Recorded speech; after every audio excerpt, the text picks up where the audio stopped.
futuro que aguarda la inteligencia artificial para un país al borde de una nueva era? Buenos días. Lo que acaban de escuchar es un pedazo de un podcast que se llama Tensor. Cuando gusten lo pueden escuchar en Spotify. Me voy a presentar. Mi nombre es Guillermo Jiménez Palacios, socio fundador de Maser, empresa dedicada a desarrollar capacitaciones a la medida, certificaciones y competencias laborales, así como el desarrollo de tecnología de inteligencia artificial, enfocado en la investigación, entrenamiento, creación e implementación de modelos de lenguaje para el sector público y privado. También aplicamos inteligencia artificial en medios digitales de comunicación a través de Maser Media.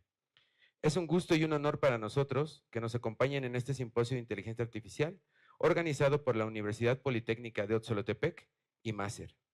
Antes de comenzar, quiero hacer honor a quien honor merece. Primero, reconocer la visión, el compromiso, el entusiasmo de la doctora María del Carmen Hernández que ha tenido para llevar este evento a este nivel de concurrencia y convergencia con un tema tan importante. El lograr esta colaboración entre la iniciativa privada, el sector educativo gubernamental y expertos independientes en diversas ramas de IA es un objetivo que como fundadores de Maser, junto con mi socio y genio creativo, Francisco Javier Gallo Razo, hemos querido germinar desde hace varios meses para la formación, creación y desarrollo de un futuro brillante para México. Sabemos que el reto es inmenso. Uno de los rezagos más grandes que tenemos es la inclusión de la tecnología en los medios educativos públicos y privados.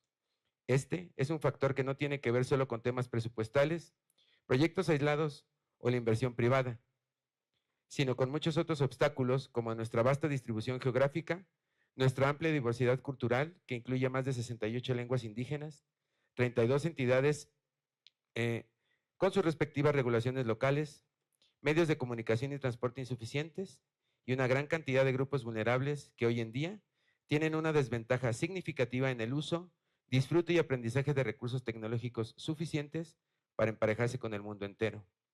Pero no todo es un panorama negativo. Existen hoy en día esfuerzos conjuntos que cada vez abren más brechas en este camino. Hablar sobre inteligencia artificial es justo la oportunidad para emparejarse o incluso rebasar ese rezago histórico que tenemos con nuestra propia patria, a quien tanto le debemos como mexicanos, y luego como habitantes globales de un mundo que desde hace muchas décadas ha buscado romper fronteras. Hoy, México está mucho más cerca de encontrar su mina de oro. La IA está aquí, al alcance de nuestras manos, a un clic de distancia. Y conforme vayan pasando las ponencias, vamos a mostrarles cómo hoy en día iniciativas privadas y participativas están domando diferentes campos de la inteligencia artificial y ustedes pueden ser parte de esta ola, de este proceso, de este cambio. Hoy estamos frente a un grupo diverso de entusiastas, catedráticos, curiosos, expertos, científicos, aprendices, profesionistas, programadores y soñadores.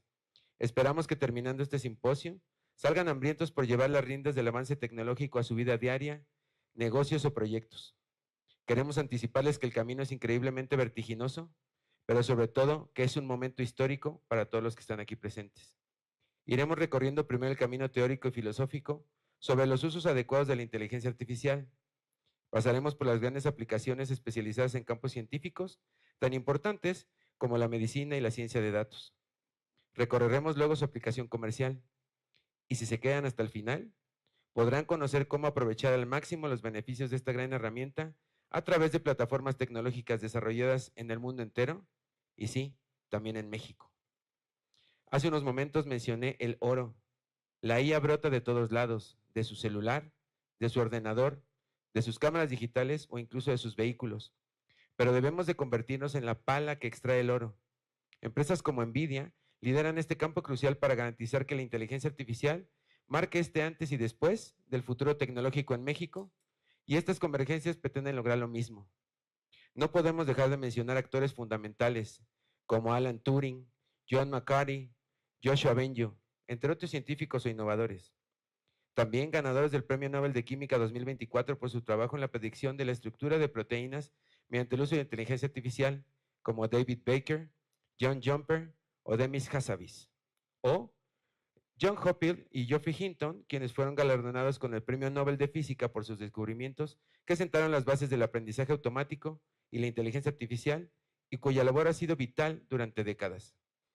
Algunos consideran esta tecnología como la primera inteligencia alienígena, bromeando acerca del hecho, mientras que otros piensan en futuros caóticos, miedo e incertidumbre, alimentados por visiones ficticias, creadas tanto para diversión como para preparación.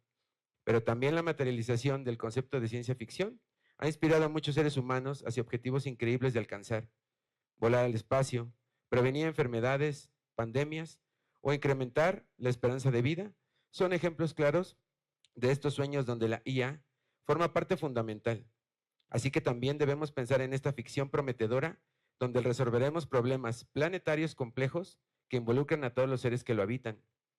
Por ello, contamos con guías fundamentales como los Objetivos de Desarrollo Sustentable, marcados dentro del Plan 2030, donde actores clave están asumiendo responsablemente estas tecnologías, asegurándose que así nadie se quede atrás. Estas iniciativas buscan complementar e impulsar esfuerzos organizacionales como ANIA, la Agencia Nacional de Inteligencia Artificial, liderada por la ex senadora Alejandra Lagunes y conformada por diferentes sectores sociales, industriales, privados, incluyendo el educativo, con los que se busca dar pasos firmes hacia el futuro y la gobernanza digital. En Maser, creemos firmemente que la IA debe ayudar a todos a desarrollar su máximo potencial. La inteligencia artificial no debe ser vista como una amenaza, sino como una oportunidad para potenciar nuestras capacidades humanas, nuestro superyo. Y así lo hemos estado desarrollando durante más de año y medio desde que comenzamos esta cruzada tecnológica. La Universidad Politécnica de Otzolotepec está dando pasos acertados, integrando habilidades lingüísticas fundamentales necesarias para dominar estas tecnologías emergentes, entendiendo que estas habilidades y conocimientos serán fundamentales al enfrentar futuros retos tecnológicos globales. Finalmente, quiero recordarles en nombre de todos los ponentes que no esperen perfección, ciencias exactas ni verdades absolutas. Habrá discrepancias respecto al uso responsable y abusivo de estas tecnologías, pero esa diversidad es justamente lo necesario para abanderar nuestra carrera tecnológica frente al mundo entero. Demos oportunidades equitativas a nuestros ciudadanos. Hablar lenguas indígenas o brindar apoyo tecnológico gratuito son metas alcanzables si colaboramos juntos. Señoras y señores, con mucha emoción dejo ahora el micrófono a la doctora María del Carmen Hernández, quien tendrá el honor de inaugurar formalmente este movimiento histórico, donde esperamos mover conciencias, generando compromisos educativos junto a nuevas iniciativas formativas adecuadas ante retos presentes y futuros, porque necesitamos posicionar a México hacia la vanguardia tecnológica en Latinoamérica y el mundo entero. Muchas gracias.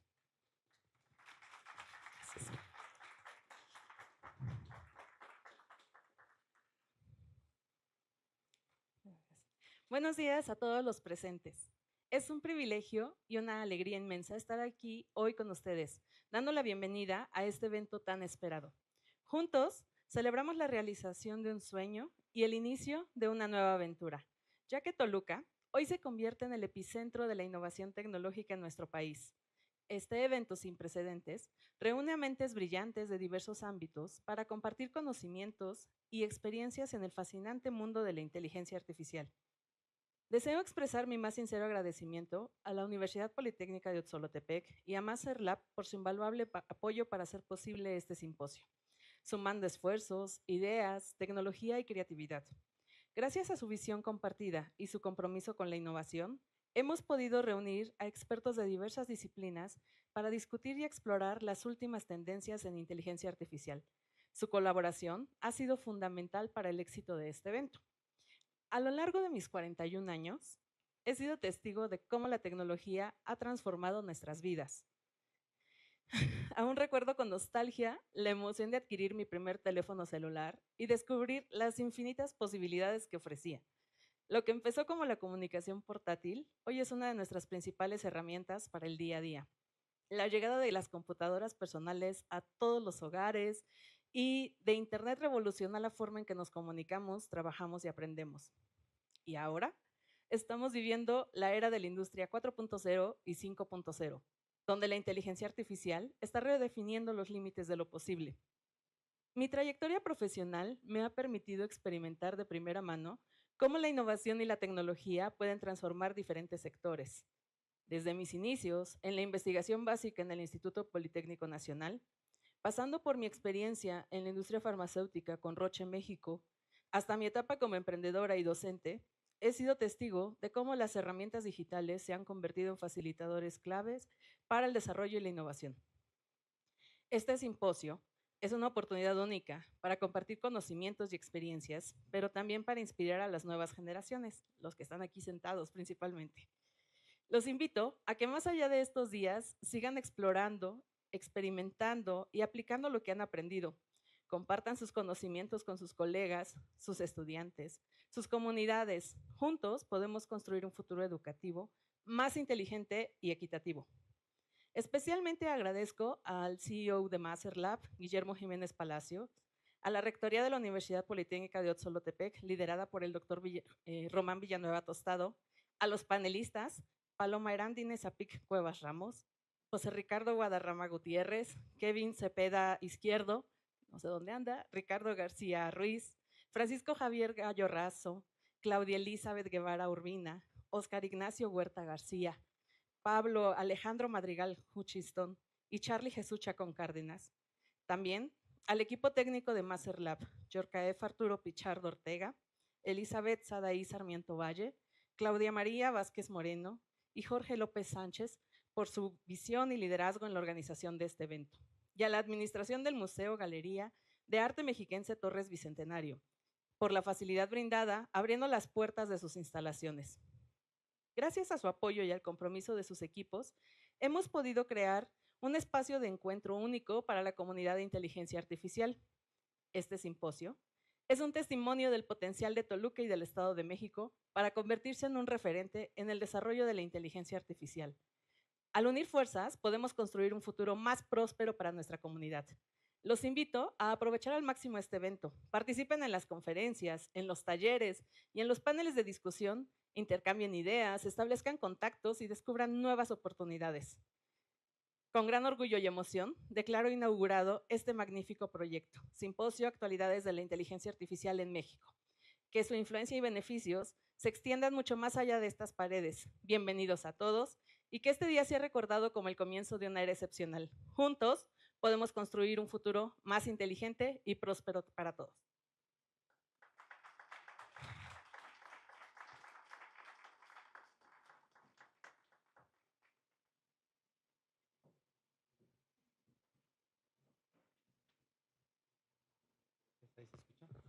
Hola, hola, hola, hola.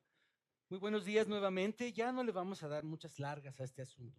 Me presento, soy Francisco Gallo, productor en Master Media Lab, y ya recibieron la bienvenida por parte de Guillermo, por parte de la doctora.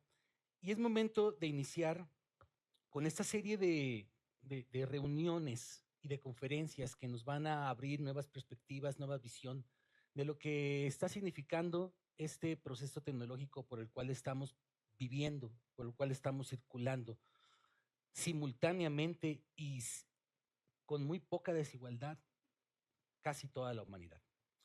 Para ello quiero dar la bienvenida a Paloma Cuevas, a José Ricardo Guadar Tostado. Ellos se encuentran en el panel del día de hoy que va a iniciar tratando el tema de la ética en la inteligencia artificial.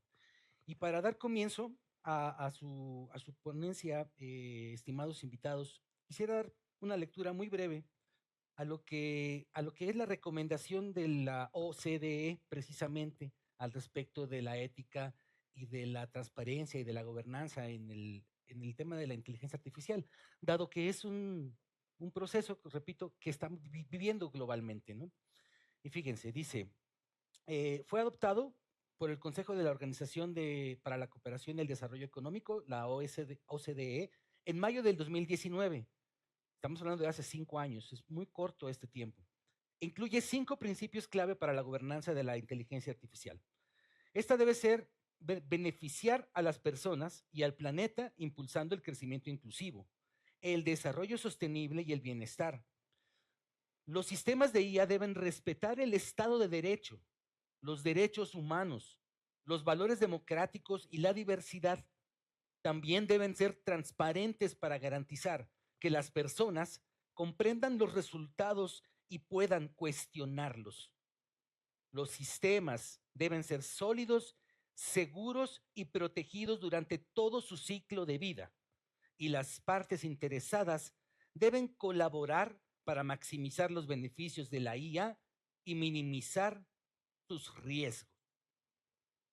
Dicho esto, doy paso a su amable participación. Muchas gracias. ¿Qué nos pueden decir al respecto de este tema?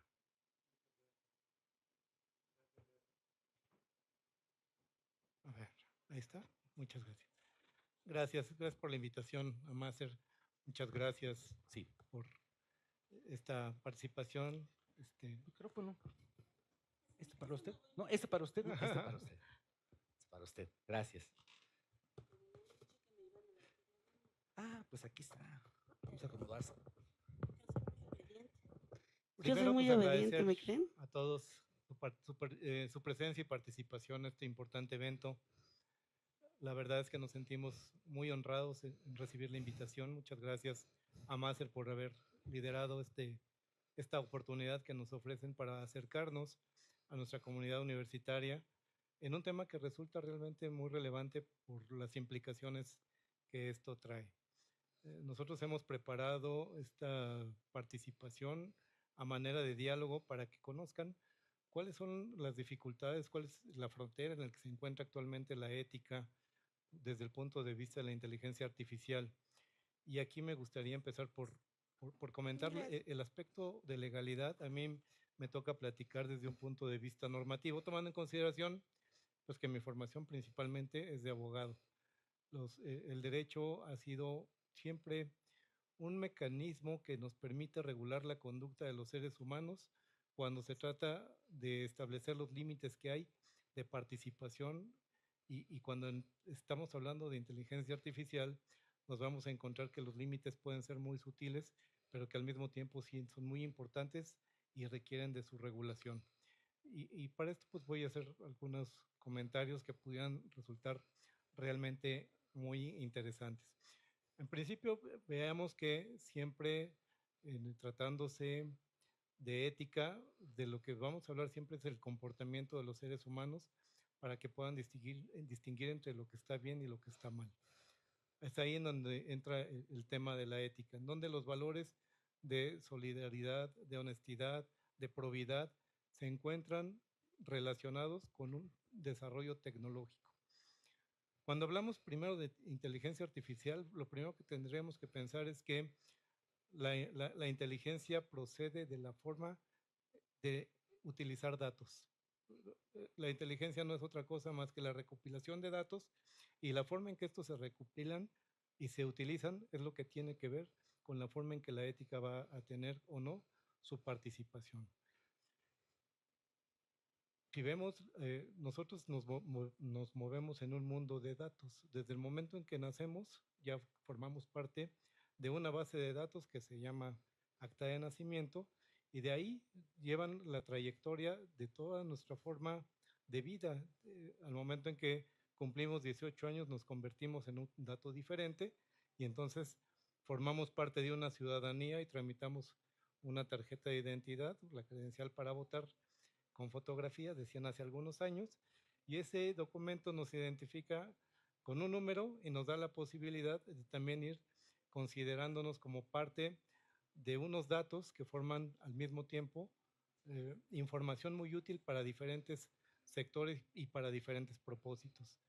De ahí la necesidad por parte del derecho de establecer las reglas de cómo se van a utilizar o aprovechar esos datos, porque va a ser diferente la forma en que se van estableciendo mecanismos de protección de la información contenida en esos datos, porque esos datos al mismo tiempo se van a vincular a cuentas bancarias, se van a vincular a comportamientos de las personas en lo particular, determinan gustos, determinan hasta cosas que no le puedan gustar a las personas, y a través de la información contenida en un documento que pareciera que no tiene importancia, y no tiene importancia que si ustedes van a cualquier lugar, sueltan con mucha facilidad su carta de identificación. Cuando van a visitar a una persona, a una colonia privada y les piden, ¿me puede dejar su identificación? Y casi sin ningún problema sacan la credencial y la dejan sin saber que ahí es el riesgo más grave que uno pueda tener, porque con esos datos que contiene esa credencial, rápidamente les pueden clonar la personalidad inclusive y dejarlos sin sus cuentas bancarias de un día para otro. Ha pasado en muchas ocasiones, no es algo nuevo, y por eso es la necesidad que ha tenido el derecho de generar condiciones o circunstancias para determinar hasta dónde están los límites. Y aquí vamos a ver que en la captación y en la administración de los datos es muy importante primero saber cuáles son los datos privados que tienen que estar protegidos, bajo qué normas o reglas tienen que cuidarse esos datos y esos datos, qué finalidad para qué finalidad han sido creados y sobre todo quién los va a tener bajo su cuidado y su control. Por eso incluso tenemos ya leyes que protegen la privacidad de la información que pueda ser obtenida a través de diferentes mecanismos. Ustedes si van a, por ejemplo, a contratar el servicio de energía eléctrica y ustedes dan su credencial de elector, la compañía de luz, la Comisión Federal de Electricidad tiene la obligación de crear su base de datos y protegerla, porque si no la protege corren el riesgo entonces de violentar normas de carácter legal y por supuesto poner en riesgo la información contenida en esos datos. Hace poco supimos el caso de un hackeo de información del gobierno federal que pues evidentemente tiene que ver con esa obligación que tienen todas las personas físicas o jurídicas que tienen a su alcance bases de datos, tenerlas permanentemente protegidas. Si no las protegen, corren el riesgo de terminar en malas manos y en consecuencia esa información que resulta ser muy importante por ser personal, corremos el riesgo de que termine pues, siendo utilizada para propósitos diferentes para los cuales fueron solicitados. Por eso es muy importante desde el punto de vista legal tener esos mecanismos de control y seguridad respecto a la información que se obtiene a través de las bases de datos que sirven a su vez para la inteligencia artificial para utilizarla con otros propósitos. A mí me gustaría dejar en este momento aquí la plática para poder dar paso a mis compañeros panelistas y por supuesto continuar después con una charla con ustedes. Pues bueno, buenos días a todos, todas y todes. Es un placer estar hoy aquí, gracias a la invitación de la doctora Mari Carmen Hernández. Agradezco, por supuesto, la anfitrionía de la Universidad Politécnica de Otzoltepec, todo el apoyo que hemos recibido también, por supuesto, del doctor Román Villanueva, el apoyo desde Masterlab para los integrantes, mi querido paisano Guillermo, para el compañero Gallo, y por supuesto también el gusto de conocer al ingeniero Richie Guadarrama, que ya se enterarán ustedes que es colaborador de Microsoft y de Google en su tiempo libre, ¿por qué no? Yo soy Paloma Cuevas, estoy muy contenta de ser parte de esta plática que pretende más que cualquier otra cosa acercarnos un poquito a los temas de inteligencia artificial. Yo me dedico a múltiples cosas, una de ellas tiene que ver con ser columnista para diversos medios locales, nacionales e internacionales, entre otros Global Voices, la revista bilingüe Perro Negro para Reino Unido, y también trabajo en temas de activismo desde hace 28 años a favor de los derechos humanos de las niñas, los niños, las niñas y por supuesto también de mujeres y personas de la diversidad sexual. Actualmente me desempeño en una Secretaría de Gobierno del Estado que tiene que ver obviamente con los derechos de las mujeres. Mi encomienda es garantizar la estrategia por los derechos humanos de la diversidad sexual y en el Estado de México soy columnista para La Jornada, soy columnista para La Costilla Rota, que es un periódico feminista mundial, y para Mujeres Más. También colaboro en algunas ocasiones cuando me acuerdo, que no me escuche Mario Vázquez, para Agencia MBT, que colaboramos con agencias de noticias de todo el mundo. Y de repente cuando me acuerdo colaboro con mi amigo Juan de Dios Maldonado Zúñiga, que es director general y fundador de Digital Radio y Televisión. Les pido un aplauso para él porque nos acompaña esta mañana. Para mi muy querida Rose Otelo, directora general de Inteligencia y de Tecnologías Aplicadas a la Información. Y también, por supuesto, trabajo de precisión con unos temas muy específicos que tienen que ver hasta con autos Corvette. Y la presencia también de Adriana Martínez, desde Colombia, que nos acompaña esta mañana y que también se dedica a la supervisión, a la gestión de equipos en tecnologías aplicadas. Seguramente, hoy ellos vienen porque son invitados desde la Universidad Politécnica a mí me tocó hablar, o determinamos cuando nos reunimos a trabajar, que iba a hablar de los usos de la ética en la inteligencia artificial, sobre todo cuando hablamos de cuestiones fundamentales como la construcción de la verdad. La verdad es lo que yo diga que es la verdad, decían por ahí. Una herejía es lo que yo diga que es una herejía, decía la Santa Inquisición. Y yo yo quería iniciar mi participación con una frase que me encanta, de Publio Terencio Africano, escrita en el siglo II antes de Cristo, que es nada humano me es ajeno. A veces pareciera que estamos tan preocupados por generar cuestiones que tengan que ver con la tecnología, que de repente dejamos de lado y olvidamos la parte humana que es fundamental. Levante la mano aquí quien sea un robot. Levante la mano aquí quien tenga partes que no pertenecen a su cuerpo, implantes, operaciones, cirugías. Yo tengo unos clavos de que me rompió un brazo. Pero seguramente hay quienes tienen pedacería extra en su cuerpo, que de repente vamos a que nos ojalateen. Platicábamos anoche justamente de la violencia estética que sufren las mujeres y que, por ejemplo, en algunos países orientales o africanos existe la ablación del clítoris y acá nosotras vamos, y la gente se niega, lo sufre, y aquí nosotras vamos por nuestro propio pie a que nos abran el cuerpo, nos quiten partes, nos metan otras, y eso también es una manera en la que desde los medios de comunicación nos introyectan las verdades que nos hacen creer que son relevantes para nuestro desempeño en la sociedad. Si alguno de ustedes, que hay una audiencia muy joven aquí, no estoy segura de que haya sido aquí, ¿alguien tiene aquí más de 17 años, 18, 20? Levanten la mano, por favor. Di clases 28 años, entonces se van a encontrar con que mi dinámica tiene que ver con eso. Entonces se darán cuenta que seguramente algunos de ustedes vio esta película de Pixar, Robots. Levanten la mano quién sí. Yo me sabía los diálogos de la tía Turbina y demás. Y resulta ser que si ustedes se acuerdan, llegaba un punto en las actualizaciones, ¿se acuerdan? Para seguir estando para poder seguir colaborando, para poder seguir trabajando. ¿Y qué es lo que hace la gente hoy?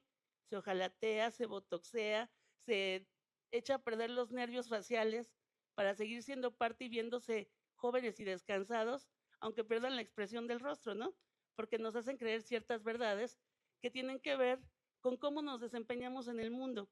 Y pareciera que nada tiene que ver esto con inteligencia artificial, pero por supuesto que sí, porque si ustedes fueron a la secundaria o a la prepa y llevaron el programa de literatura de este país con el fracaso del sistema educativo nacional en cuanto a los temas de literatura, yo fui docente de lenguas con enfoque a certificaciones con la Universidad de Cambridge, 28 años, fui directora de un montón de escuelas justamente con miras a preparar a nuestros alumnos a lo mejor desde una visión muy revolucionaria de mi parte cuando me reclamaban y me decían, ¿por qué inglés? ¿Por qué no les enseñas náhuatl? Ah, pues porque resulta que infortunadamente acabaron con los pueblos originarios en muchas partes del mundo y ellos no cuentan con la hegemonía económica para que me interese aprender náhuatl para poder hacer negocios a nivel mundial. Sí me interesa a nivel humano, porque nada de lo humano me es ajeno, sí me interesa como una responsabilidad nacional de preservar las 68 de las 69 lenguas que quedan, porque los últimos dos hablantes de una eran muy mayores, se murieron y esa lengua se perdió. Y con toda esa lengua, toda esa tecnología, que a lo mejor decimos tecnología, sí, claro, desde saber hacer una vasija es tecnología, porque además es parte de una cultura, que funciona, que no funciona, que es parte de lo que somos como humanidad, que es parte de lo que compartimos con los otros, que se convierte en parte de nuestra cultura o de nuestra incapacidad para generar cultura y cómo nos presentamos ante el mundo. Entonces, si alguno de ustedes tuvo alguna maestra fenomenal de literatura, seguramente se acuerdan de Un Mundo Feliz o se acuerdan de Fahrenheit 451, de esos primeros libros que tienen que ver con ciencia ficción y que nos enseñaban cómo programan a la gente para saber cuál es su lugar en el mundo. Eso también ocurre con la inteligencia artificial. Eso también ocurre, por ejemplo, con las luchas políticas. Mientras nosotros estamos aquí, hace 10 minutos más o menos, espérenme, 20 minutos comenzó una discusión en el Congreso del Estado de México que en su punto número 11 hoy trae la despenalización del aborto. ¿Qué significa eso? ¿Desde dónde nos llega la información? ¿Desde dónde están llamando a la gente? Anoche fuimos a darnos una vuelta con las barricadas que ya había realmente en el Congreso, con la protección a las paredes, con la protección con las vallas, y resulta ser que a veces pareciera que estamos más preocupados por las cosas que por las personas. Y eso también es una cuestión muy grave cuando hablamos de que en el mundo existen 8,000 millones de personas y si se dan la oportunidad de leer a José Reveles en su nuevo libro que se llama Necropolítica y Narcogobierno, se van a encontrar también las formas en las que las tecnologías están siendo utilizadas para la generación de un nuevo orden mundial que se llama Cuarto Mundo. Nosotros pensábamos que el subsuelo del subsuelo era el tercer mundo. Las economías que fueron creadas a partir de las conquistas o colonizaciones, ya sea de pueblos africanos o de pueblos latinoamericanos, y que hasta ahí llegaba el máximo grado de pobreza y de subdesarrollo, pero pues esto ya no es así, porque justamente mientras hablaba Guillermo y mientras hablaba compañero Gallo, mencionaban los sesgos que existen para el acceso a la tecnología. Y no es un invento, lo vimos ahora con la pandemia. Se trata de digitalizar la educación y nos enfrentamos a que desde atrás del escritorio parece una muy buena idea, pero no todas las personas tienen acceso a las comunicaciones. Hay comunidades que están completamente aisladas y nos encontramos con un rezago de entre el 45 y el 55% de la población simplemente en este país. Entonces, cuando hablamos de generar verdad, ¿a través de qué medios se crea? ¿Pensamos los que vivimos en las zonas urbanas que ya nadie ve televisión? Bueno, es una mentira. Hay empresas que siguen siendo hegemónicas y que siguen generando la verdad y que al seguir negando noticias, ayer veía una nota sobre alguien que fue la persona encargada de la seguridad pública de este país y que ayer se declaró culpable en una corte en Estados Unidos y esa nota no salió en las noticias. Sí, sale en un subsuelo distinto, que es justamente las notas alternativas que están saliendo a través del Internet y hasta dónde la verdad sí puede seguir siendo controlada o ya no, porque simple y sencillamente en este estado muchos de los medios de comunicación sobreviven gracias a los convenios con gobierno del estado. Si no hay un convenio, si no hay publicidad, los medios no sobreviven. Y entonces, ¿por qué optan ahora por trabajar, por ejemplo, con páginas web y porque la publicidad venga de la misma ciudadanía que sí quiere enterarse de la información de verdad, ¿no? Y hasta dónde también eso es riesgoso cuando estamos en un país donde ser periodista en México es casi igual a hacer deportes extremos, sin seguridad pública, sin seguridad para la salud, y hasta dónde están dispuestos los encargados de generar la comunicación en el mundo a dar una información que realmente sea veraz cuando lo que está en riesgo es su vida. Entonces, cuando hablamos de inteligencia artificial y hablamos de ética, que es una cuestión ontológica que tiene que ver con algo filosófico, hablamos también de un montón de riesgos asociados al concepto de verdad. ¿Qué es la verdad? ¿Quién crea la verdad? ¿A quién le conviene la verdad? Y hasta dónde nosotros también desde nuestra, híjole, no, esta es la parte que no es bonita del show, pero desde nuestra desidia, nuestra ignorancia y nuestra comodidad, estamos dispuestos a que nos sigan alimentando con un montón de mentiras, ¿no? ¿Qué tan cómodo es cerrar los ojos? Y, por ejemplo, uno de los temas que yo discutía con las personas que estábamos trabajando el tema del aborto era, bueno, claro que para algunas personas es muy cómodo que la gente se siga reproduciendo de maneras bestiales, exponenciales, sin cuidado alguno, porque engrosan cinturones de miseria y son mano de obra barata, muy cómoda para cierto sector de la población que sigue explotando a la gente, ¿no? Entonces, ¿hasta dónde realmente analizamos? ¿Hasta dónde se supone que el programa en la educación dice generar personas críticas, analíticas y reflexivas? Pero tan pronto un alumno cuestiona a un docente, el docente, si no es una persona capacitada, madura y realmente que tenga una vocación, revanchea. Y ese pobre chavo se va al extra, ¿sí? Entonces es como cuando los papás dicen, me muero porque mi hijito camine y hable y luego siéntate y cállate, ¿no? Eso es a lo que nos enfrentamos en esta sociedad, a un montón de, en muchas ocasiones, políticas públicas paternalistas que lo que requieren es gente que escuche y obedezca y que aplauda. Entonces, yo les pediría por favor un aplauso para todos mis compañeros, porque nos piden que aplaudamos, para demostrar justamente que la opinión pública no puede ser modelada de esa manera, ¿no? Esa es parte de mi aportación el día de hoy. Continuaremos. ¿Te presto mi diadema? ¿Sí?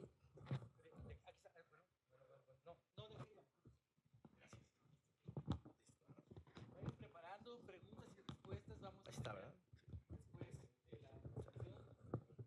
Uno, dos. Hola, hola, buenos días. ¿Ya me escuchan, verdad? Gracias. Es impresionante todo lo que nuestros compañeros, el doctor, eh, todo lo que se maneja en esta sociedad es información. Y la información nos lleva a lo que son datos. Inicio con algo y me llamó mucho la atención y lo debatimos muchísimo en clase. Bueno, yo también me dedico a la docencia. Algo que me gusta es, sin datos no hay IA o inteligencia artificial. Es el nuevo negocio. Decíamos antes que el petróleo y bueno, sigue generando algunas cosas, ¿no? Pero hoy en día los datos valen muchísimo. Y a mí me surgió muchísimo desde que estamos dando clase. La tecnología pensábamos que era para nada más un sector principal, específico. Por hoy en día, derecho, psicología, todas las ramas, carreras, tienen que estar involucrados en lo que es la tecnología.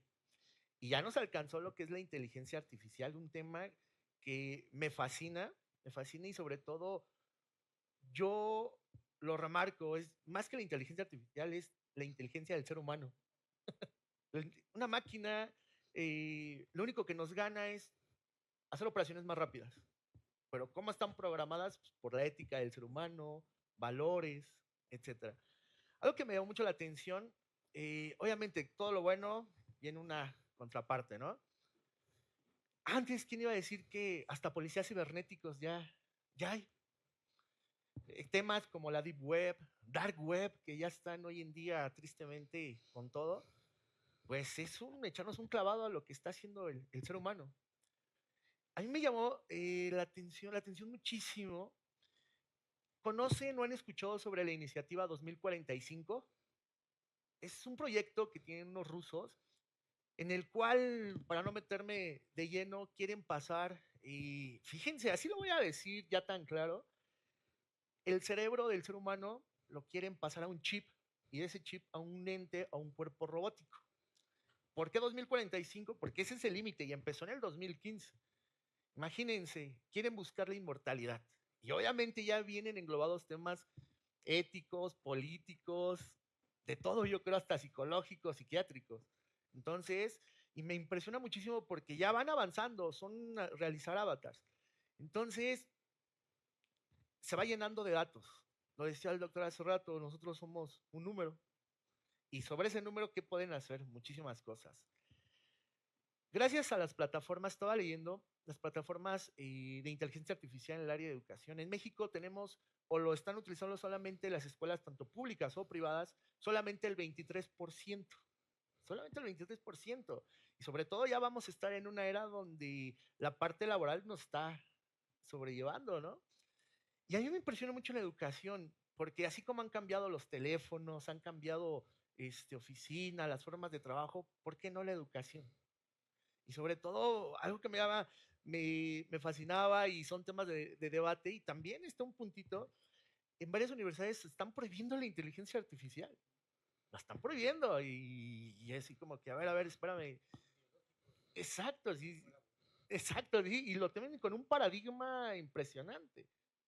Por eso nosotros tenemos que marcar bien las políticas y cómo se va a usar. No sé si han visto en internet, y hago esa analogía con mis alumnos, una imagen que les enseño que en 1988 se estaban manifestando los profesores en Estados Unidos para que no usaran o no entrara la calculadora científica. En 1988. Y ahorita, ¿qué tal nos ayudan? Muchísimo, ¿verdad? Y ahora, como 2024, actores de Hollywood se empiezan a manifestar en contra del uso de la inteligencia artificial. ¿Cómo es el uso importante? Hacen películas en qué 3 horas a través de la inteligencia artificial, desde clonar una voz. Nosotros lo hemos hecho no con otra intención y espero que se les olvide, chicos. Hemos hecho tesis en 2 horas. En 2 horas, gracias a la inteligencia artificial. Y entonces aquí es donde viene un parteaguas súper importante. A ver, no nada más es por entregarlo, vamos a razonar. Las máquinas va a ser, me da risa mucho y espero no se transgiverse en esta parte. Me dicen, es que ya son más inteligentes que nosotros las máquinas. Y yo, pues no. Bueno, depende de cómo lo tome, ¿no? Pero somos más, yo creo que es más inteligente el ser humano, ¿cómo lo programa? lo programa, es impresionante. Desde clonar una voz, hacer una imagen, un logotipo en segundos. No somos los expertos, bueno, yo no soy el experto en diseño gráfico, pero me impresiona a través de los prompts cómo en segundos lo tiene. Entonces, desde ahí viene la inteligencia del ser humano. ¿Cómo lo vas a programar? ¿Para qué fines? Estaba viendo un reportaje en Netflix sobre las armas robóticas o de entorno de milicia y me impresionó mucho, por eso la ética, lo hago hincapié, o es el tema fundamental.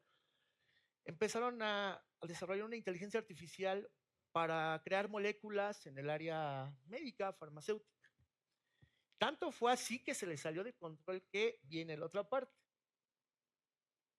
Desarrolló otras alternativas para desarrollar armas nucleares y se fue a la nube. Aquí viene la pregunta importante. Si llega al sector mundial, ¿qué pasaría? Va a haber empresas que lo van a comprar, lo van a utilizar para otros fines. Por eso la inteligencia artificial es muy bonita, es impresionante, pero debemos de tener los límites. Y en la educación, yo creo que hay cosas mejores o buenas para sacarle provecho, pero siempre hay límites. Por eso les comentaba de las escuelas que ponían su límite, que no vamos a dejar de hacer utilizar inteligencia artificial o plataformas. ChatGPT, incluso en la universidad donde estoy trabajando, el reglamento así está, prohibido utilizar ChatGPT, pero sabemos que a diario salen más de 80 páginas, más de 800 páginas con IA de diferente forma, entonces no podemos limitar, bueno, no podemos taparla, sí podemos limitarla, pero sobre todo darle un buen uso. Y aquí viene algo importante, manejar o saber implementar lo que son las tecnologías adaptativas. Le digo a mis alumnos, es que cada uno aprende de diferente manera y es impresionante todo. Y ¿por qué no trabajar de la mano con la inteligencia artificial? Tengo un proyecto en el cual yo enseño robótica en lugares, en zonas rurales y el mayor auge fue en comunidades donde no tenían acceso a tecnología. Y cuando les empiezo a hablar de robótica, les empiezo a hablar de un poco ya de inteligencia artificial, híjole, es impresionante la inteligencia de nosotros como mexicanos, ¿verdad? Es impresionante cómo se adapta luego. Y cuando empezamos a hablar de inteligencia artificial, me decían, ¿yo puedo crear una empresa en 5 minutos? Sí. Entonces, platicábamos hace rato acá afuera y mencionábamos algo fundamental, esa brecha digital. Esa brecha y tenemos que combatir la parte del analfabetismo digital.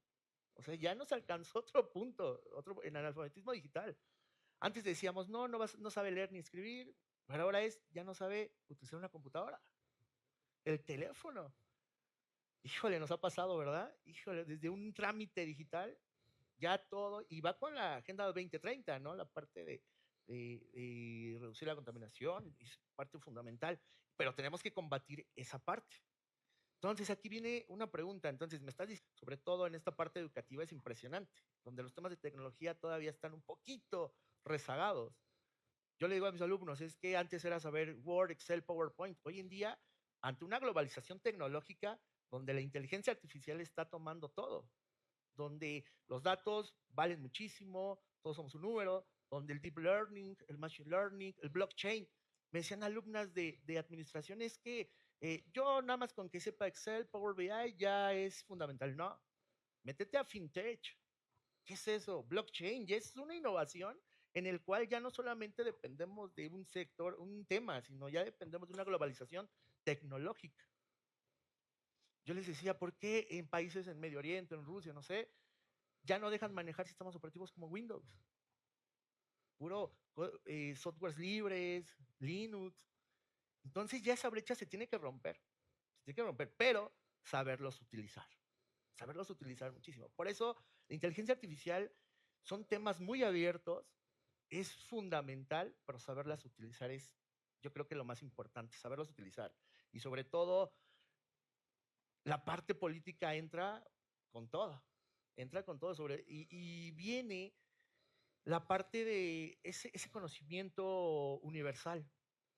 A mí me encanta a través de redes sociales ya cómo tenemos las notas, tenemos ya la información tiene que estar. con todo. Por eso le decía a mis alumnos, es que ya no hay pretexto para que no aprendas. Es más, si no me entiendes a mí, viene la IA, vienen plataformas. No nada más es que te dé el resultado. ¿Tú cómo lo vas a interpretar? Por eso queremos gente crítica ante la tecnología que la sepa utilizar. Porque todo el mundo, estaba leyendo la contraparte de las estadísticas, todo el mundo tiene hasta 3 teléfonos o dispositivos. Tenemos 2 teléfonos, computadora personal, de escritorio, iPads, smartwatch, y todavía rematamos con las pantallas inteligentes. Entonces hay que saberlo utilizar. Por eso la inteligencia artificial va a seguir un tema de debate. Mientras escuelas la prohíben, hay escuelas que ya ya tienen sus propios chatbots, ¿no? Tienen ya sus propias tecnologías. Pero así, voy a ser sincero, hay que saberlas limitar, como todo, saberlas limitar, que tienen muchísimo avance positivo, por supuesto, pero sobre todo, limitar. ¿Por qué les decía de la tesis en 2 horas? Porque obviamente pues, tiene que haber otra estrategia de investigación. Nosotros le decíamos, y lo hicimos con un grupo de alumnos universitarios en el cual están en mi programa, les decíamos, a ver, vamos a hacer una tesis en 2 horas, 3 horas tenemos el límite. Perfecto, lo hicimos con estadísticas, que pues, obviamente se alimenta de datos. Y cuando la presentamos a los docentes, es que son temas actualizados, son temas que realmente pues vienen, no lo sabía de mi área. Entonces aquí voy a dejar la incógnita. ¿A formar alumnos críticos o seguir un protocolo? Adelante. Gracias. Bueno, pues me quedan claros 3 temas importantísimos. La seguridad, como bien lo maneja el doctor. La creación, la nueva creación de verdades, el entendimiento de ellas. Y la educación, que es uno de los llamados a la acción más importantes que tenemos todos los que estamos como activistas de la inteligencia artificial. Entonces yo quisiera, si todavía en lo que presentan las preguntas del público, plantear una pregunta aquí para mis 3 invitados, que es, ¿qué estrategias, cada quien, qué estrategia proponen dentro del entorno académico, que es en donde se desarrollan los 3, para abrir un poquito más la concienciación del uso de las inteligencias artificiales? ¿O cómo nos podríamos beneficiar de ello? Comenzamos contigo, Paloma. Híjole, bueno, yo creo que aquí tiene que haber una cuestión básica, que es que si hablamos de educación, dicen por ahí que el que se atreve a enseñar no puede jamás dejar de aprender, ¿no? Esa es como la línea básica de cualquier persona que se pare frente a un grupo. Tú no puedes llegar a un grupo y decir, esto yo no lo sabía, este es mi campo y yo no lo sabía, porque entonces, ¿qué clase de líder eres? ¿No? Para comenzar. El liderazgo del que enseña también en muchas ocasiones va minado por toda esa carga administrativa que los docentes tienen y que en muchas ocasiones hace que se pierda de vista lo que es realmente fundamental, que es la generación del conocimiento. Hay un doctor en la India que se llama Sugata Mitra, que hizo un experimento muy interesante, que fue una de esas pláticas principales en TED. En 15 minutos te reviento una idea y te convenzo de cómo puedes hacer que el mundo cambie, ¿no? Revolucionar. ¿Cuál es el trabajo de un docente? Un docente jamás puede ser alineado, un docente jamás puede ser únicamente protocolario. Un docente tiene que ser capaz de generar la duda y no de modelar el conocimiento. Sí de estar presente, sí de generar patrones, pero también de entender que la verdad no está en sus manos. Estamos preparando generaciones para un mundo que no ha llegado, ¿sí? Lo que están aprendiendo hoy nuestros hijos, en 10 años será seguramente muy obsoleto. Cuando hablamos, por ejemplo, de las legislaciones, de la parte jurídica, tendríamos que generar una constitución universal o una constitución mundial que pudiera protegernos, porque recordemos que la inteligencia artificial no ocurre en México, no ocurre en el Estado de México y no ocurre en Otzolotepec. Por más que Otzolotepec esté haciendo un esfuerzo gigantesco para que hoy haya la cantidad de personas que están aquí sentadas, que yo esperaba que iban a haber 50 si acaso, porque tampoco son ni fáciles las fechas y en muchas ocasiones el acceso y en muchas ocasiones el traslado, sobre todo en una fecha tan complicada como es hoy. El hecho de que se generen este tipo de inquietudes provoca la generación también obviamente de estrategias para mediar contra una realidad que ya nos alcanzó. Nosotros pensamos en inteligencia artificial y pensamos que estamos hablando de 1988 y eso ya está viejito, ¿sí? O sea, 1988 se oye tan lejano, pero deberían ustedes saber que esto inició en un curso de verano en Dartmouth College en 1956, hace casi la edad de mi abuela, ¿sí? O de la abuela de mis hijos, más bien que es mi mamá, y que resulta ser que no hemos dado respuesta a las inquietudes de aquel entonces, que empiezan también, por supuesto, con toda la ciencia ficción que va de la mano de esta carrera por llegar al espacio, de esta guerra fría, porque además recordemos que todos los procesos históricos tienen que ver con procesos sociológicos y económicos, obviamente culturales como resultado de todas esas coyunturas que se dan y de la cantidad impresionante de interseccionalidades a las que nos enfrentamos. Levanten la mano aquí, ¿quién sabe qué es interseccionalidad? O sea, pues levanten la mano como si no les diera pena que saben, o sea, hasta acá, ¿sí? ¿Qué es interseccionalidad? Todo lo circunstancial a lo que nos enfrentamos. Desde el pantón del color de piel, tu código postal, quiénes son tus papás, a qué universidad fuiste y un montón de cosas injustas que tú no elegiste, pero que van a determinar hasta dónde puedes llegar en el mundo, ¿sí? Entonces, ¿qué significa eso? Hace ratito le decía a Juan de Dios, es que eres un privilegiado, hegemónico, ¿no? Y todavía me dijo, con mucho orgullo, le dije, no, chavo, agradécele al universo, porque son cosas que tú no generaste, ¿sí? Sin embargo, eso limita a nuestros estudiantes.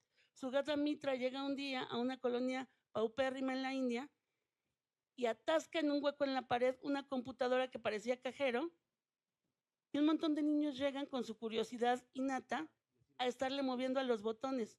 Y de repente los chavos ya estaban programando, porque la inteligencia es innata y porque las máquinas son intuitivas. Su chamba es ser intuitiva, si no, no serían utilizables. ¿Qué pasa ahora con nosotros? ¿Cuál sería, como dice aquí el compañero, la urgencia de generar una estrategia? ¿Cuál debe ser la estrategia? Bueno, podemos vivir en el oscurantismo y tenerle miedo a la inteligencia artificial y mandar a nuestros alumnos completamente impreparados al mundo, o podemos tener apertura, con ciertas reservas también, porque recordemos que quien maneja los presupuestos que generan la inteligencia artificial, lamentablemente con los pues ahí les va. Con lo que le interesa a la población en los presupuestos y los recortes en la investigación, obviamente no somos nosotros, ¿sí?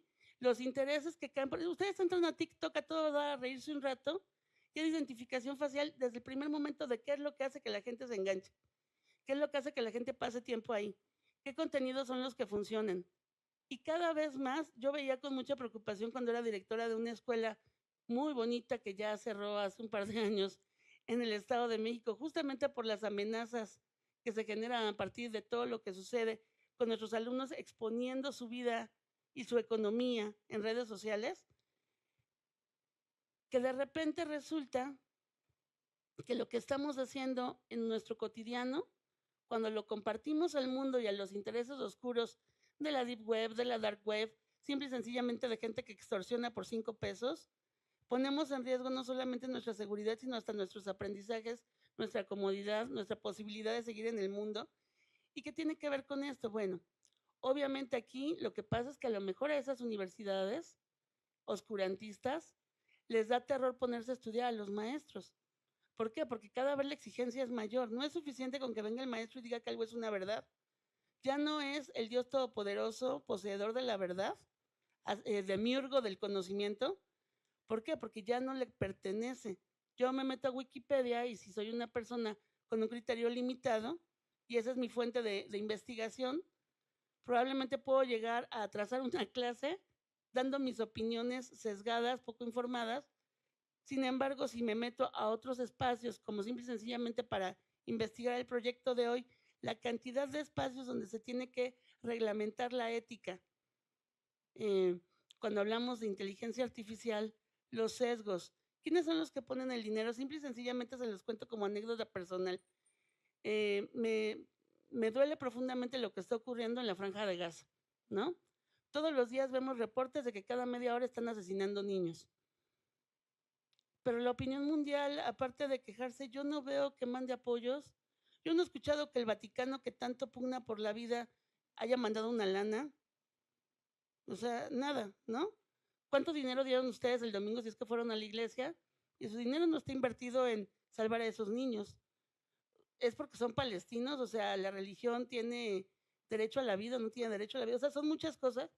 Y entonces, cuando vemos todo eso, y vemos también que te exige una formación y que además, a pesar de que hayan sido 70 años que lleva casi la IA en el mundo, hay un montón de personas que no tienen ideas de conceptos básicos que son humanistas y que deberían ser universales, como interseccionalidad, como perspectiva de género, como justicia, como economías con pisos parejos, como techos de cristal. O sea, toda esa información que no se da y que de repente tenemos tantos aparatos tan inteligentes, smartwatch, smartphone, smart no sé qué, las personas están dejando ser smart. Las personas se están conformando con buscar la información en línea y hagan de cuenta que van a la pizzería y les dan su pizza masticada. ¿Se comerían algo así? Entonces, ¿por qué aceptan que el conocimiento les llegue así? ¿Sí? Es una comodidad, desafortunadamente, que nos manipula, nos aísla y nos impide desde nuestra comodidad y desde nuestra flojera acceder al conocimiento. De repente, la gente que me conoce sabe que yo trabajo para la editorial más grande del mundo, se llama Penguin Random House, y me mandan los libros para que yo dé mi opinión sobre ellos, ¿no? Cuando yo era niña me acuerdo que me regañaban porque me la pasaba con los libros y en alguna ocasión me dijo, mamá, ¿a qué te vas a dedicar?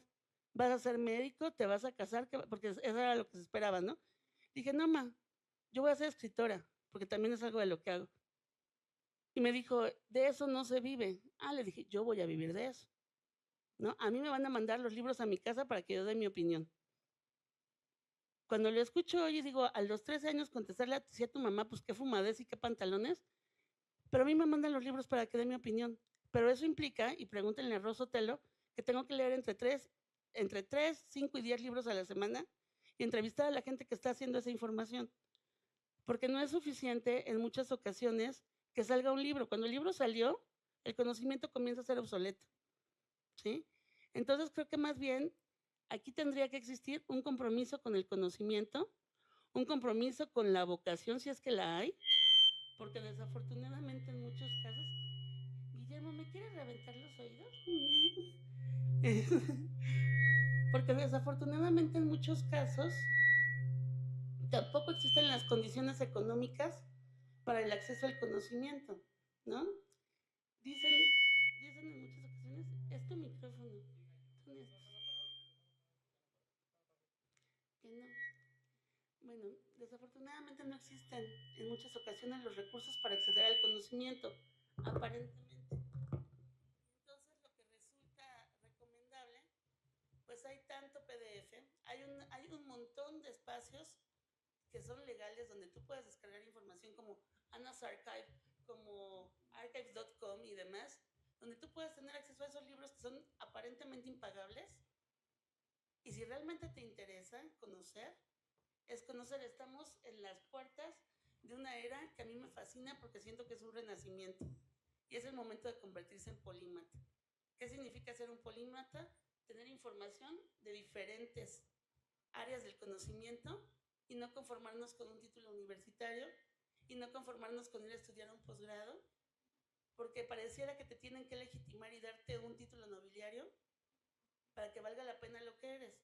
Y tenemos por ahí a un José Emilio Pacheco, tenemos ahí un Monsiváis que mandaron a la goma a la escuela.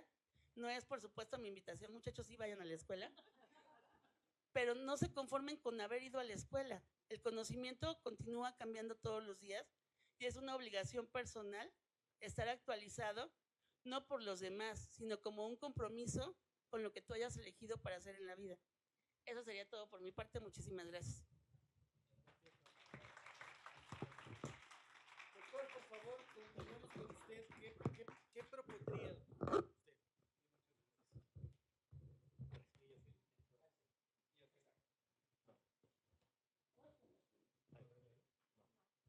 Uno, dos.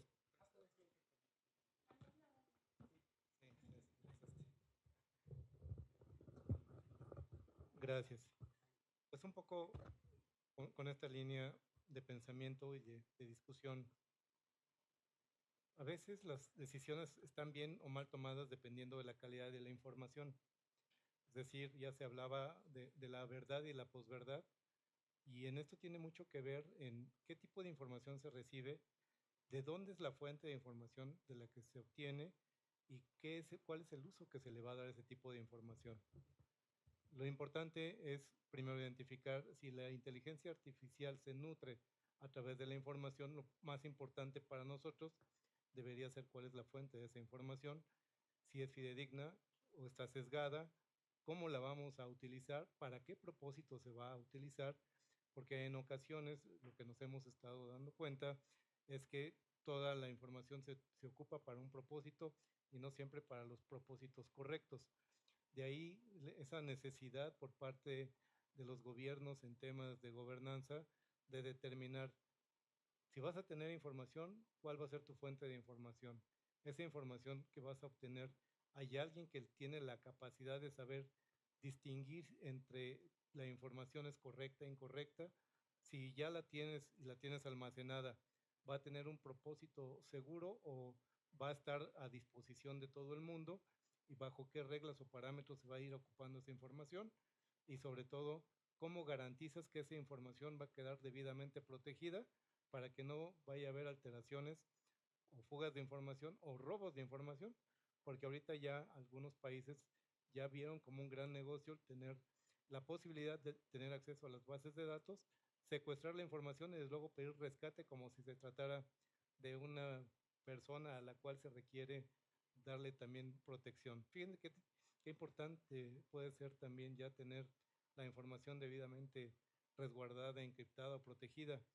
Si no se cuidan con estos pequeños elementos que pudieran parecer de poca importancia, puede ser la diferencia entre que una empresa subsista o que pueda desaparecer de un día a otro por haber puesto bajo riesgo la seguridad de la información. Por eso es que es muy importante ir avanzando. Primero, sí, desde el punto de vista de la educación, comparto el punto de vista de Ricardo, de Paloma, no tenerle miedo a la inteligencia artificial, más bien hacernos corresponsables de conocer a la inteligencia artificial y generar las condiciones para poderla aprovechar.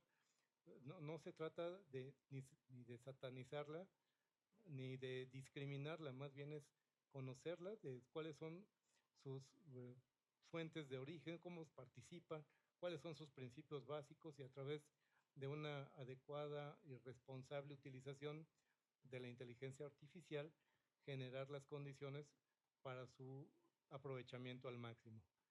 Creo yo que estamos atrasándonos a aquellas universidades que no la están utilizando ya como fuente alternativa de conocimiento, se están perdiendo de una gran oportunidad de conocer o de ponerse al menos al parejo de aquellas instituciones que sí la están utilizando como parte de su día a día.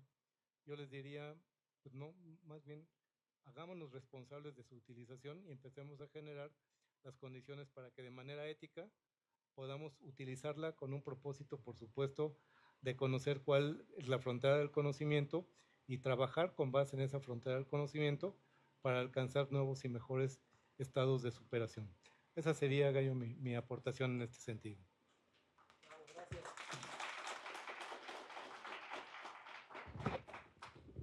Responsabilidad y atención al tema.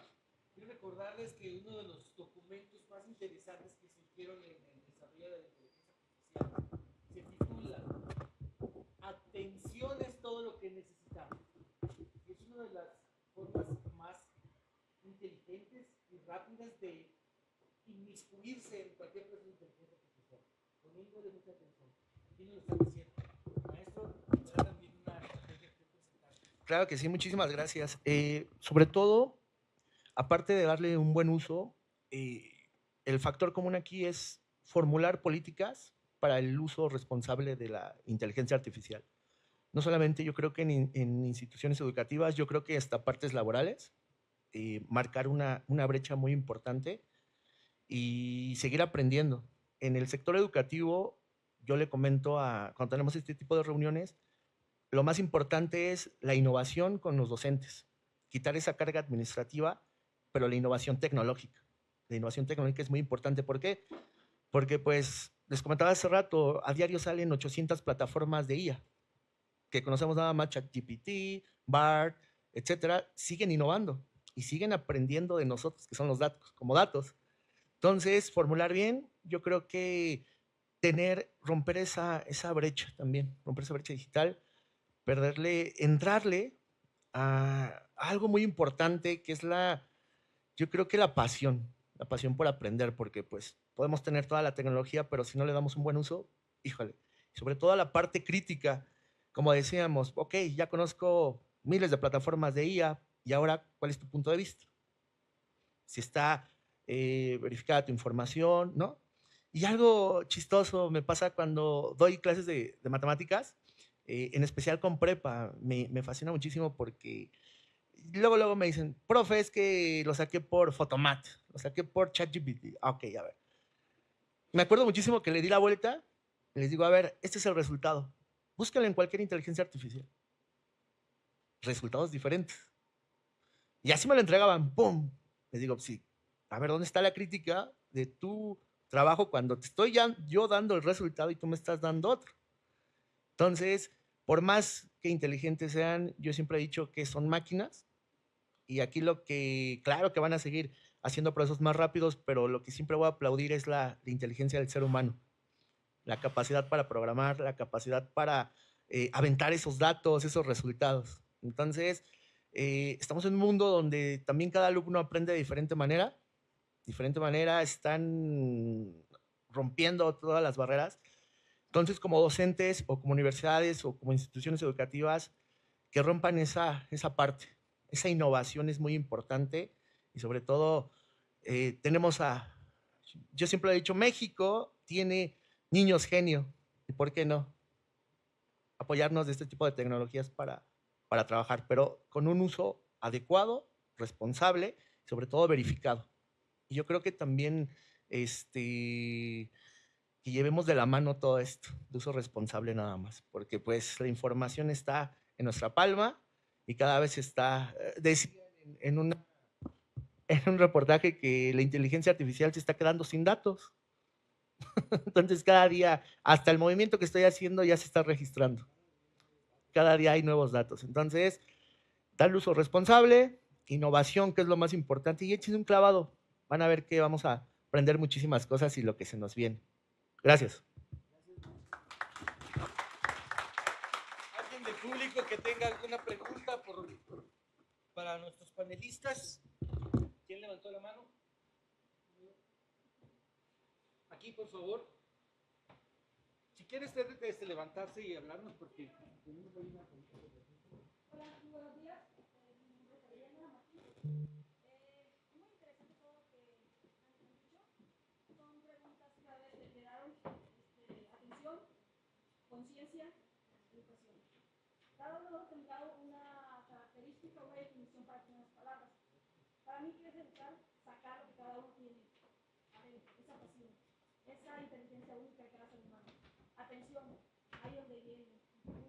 ¿Qué vamos a hacer nosotros, los que somos maestros, los que somos en la parte industrial, para desarrollar la atención en nuestros trabajadores, las personas que tenemos acá? Porque yo he visto muchos muy sencillos.